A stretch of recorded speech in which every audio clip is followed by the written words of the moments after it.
All right, well, hello everyone. So, what we're going to look at in this set of lectures is gas exchange, right? So, in the previous kind of set of videos, we looked at pulmonary ventilation, or just ventilation in general, right? So, we're talking essentially about breathing, right? So, the process of inhalation, exhalation, what are the mechanisms by which those things occur, what controls it, so, part of our autonomic nervous system, and then how does that influence, or how does breathing, how does that involve changes in both volume and pressure, right? So what we're going to look at in this lecture and in these next sets of videos is gas exchange, right? So after we do the breathing process, right? We inhale and we breathe in oxygen, right? What happens to that oxygen, right? And at the level of the lung, at the level of the tissue as well, right? So we'll look at oxygen and we'll look at carbon dioxide as well, right? So a few things that are going to be important when we're talking about gas exchange. One major thing is something called partial pressure, right?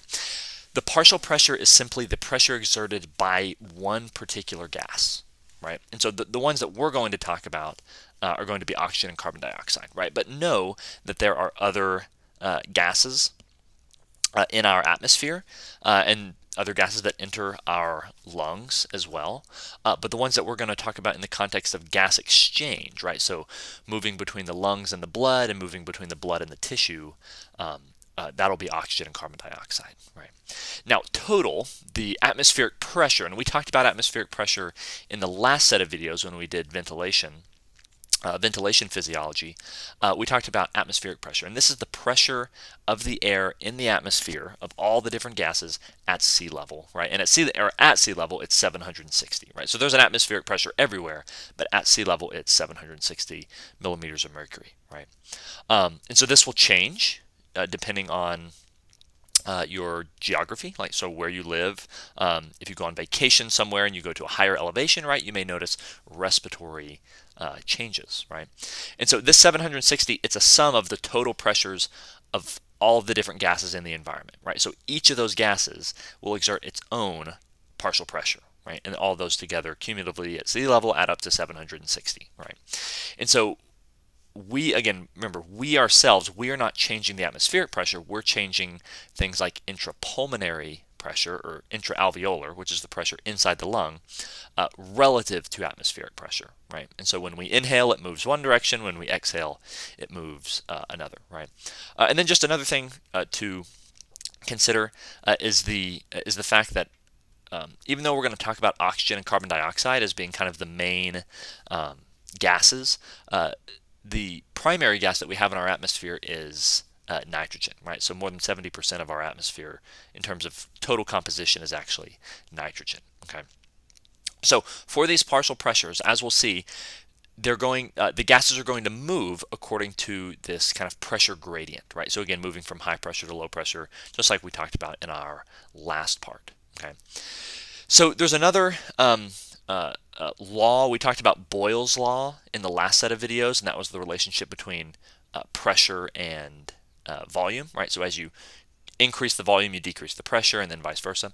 This Dalton's law is referring to the total partial pressure, or I'm sorry, the total pressure of all gases in a given region, atmosphere, is the sum of all of the individuals, right?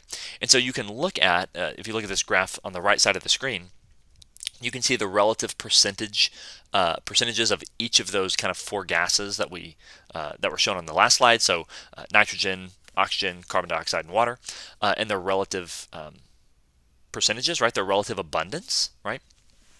And you can see what contribution each of those is giving to the overall atmospheric pressure, right? So you can see that the vast majority of our atmosphere is made up of nitrogen, right? So 78, 79% nitrogen, 21% oxygen, and then much smaller percentages of carbon dioxide and water, right? So this Dalton's law is saying that each of those individual gases is going to exert its own pressure, and then cumulatively the total pressure, in this case the atmospheric pressure, is a summation of all of those different ones, right? So partial pressures added together equal the total atmospheric pressure, right? And again, we're going to be looking at particularly oxygen and carbon dioxide, right? So in the context of our discussion, we're going to look at the movement of each of those gases, oxygen and carbon dioxide, from either the air, so that in the lung to the blood, from the blood to the lung, or at the level of the tissue. So from the blood to the tissue or cells, and then from the cells and tissue back into the blood, right? Now for each of these, and remember this is our, these are our different circuits, right? Our different cardiovascular circuits that we looked at whenever we did circulation and we looked at the heart, right? So the right side of the heart, right? The right ventricle is pumping blood from the right ventricle to the lungs, back to the left side of the heart, the left atrium. And our left side of our heart is pumping blood, from the left ventricle to the body, right? So to the tissues, back to the right side of the heart, the right atrium, right? So this is our pulmonary circulation and our systemic circulation, right? So one is heart, lungs, heart. One is heart, body, heart, right? And so for each of these different circuits, as we will see, the partial pressure of each of the gases, and in this case the gases we're going to refer to are oxygen and carbon dioxide, they're going to be different in each of those different locations, and that's also going to influence the movement of the gases in a particular direction, right? So for example, as we'll see, oxygen is moving into the blood at the level of the lung, but it's moving out of the blood at the level of the tissue, right? And then vice versa for carbon dioxide, right? So what's driving these movements, right? What's driving these movements of oxygen and carbon dioxide either into the blood or out of the blood or into the tissue or out of the tissue is the partial pressure gradient, right? So in general, gases are going to move from areas of higher partial pressure to areas of lower partial pressure, right? So again, for each of those gases, oxygen, carbon dioxide, at each point, so involved in the pulmonary circuit or the systemic circuit, the gases are going to move in different directions, right? So we'll talk about alveolar gas exchange and we'll talk about systemic gas exchange. Okay.